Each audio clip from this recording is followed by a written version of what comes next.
సహభాగస్తులు అలాగే వారసులకి మధ్య తేడా ఏంటి? సహభాగస్తులు మరియు వారసులకు మధ్య భేదం. ఇక్కడ సహభాగస్తులు అంటే ఎవరు? అంటే ఈ యొక్క వారసులు అంటే ఎవరంటే, సహభాగస్తులు అంటే మనం తోబుట్టువులు అంటాం. జన్మతా అంటే అన్సిస్టర్ ప్రాపర్టీలో అంటే వారసత్వంగా వచ్చినటువంటి ఆస్తిలో జన్మతా కలిగినటువంటి వ్యక్తులు ఆస్తిలో భాగం కలిగిన ఆస్తులను సహభాగస్తులు అంటారు. అంటే అన్నలు, తమ్ముళ్ళు, అక్కలు, చెల్లెళ్ళు వీళ్ళందరికీ కూడా అంటే ఆస్తిలో తాను పుట్టగానే వాళ్ళ యొక్క అన్సిస్టర్ ప్రాపర్టీలు అంటే వారసత్వ ఆస్తుల హక్కు కలిగి ఉంటారు. దీన్ని మనము ఈ యొక్క సహభాగస్తులు కోపర్సనర్స్ అంటాం.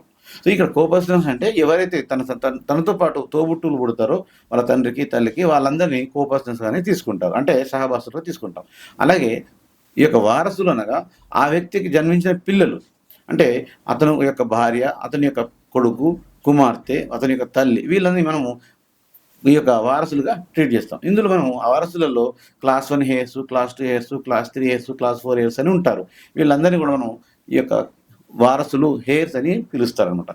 ఇదే ఈ యొక్క వారసులకు మరియు సహవాస్తులకు గల భేదం.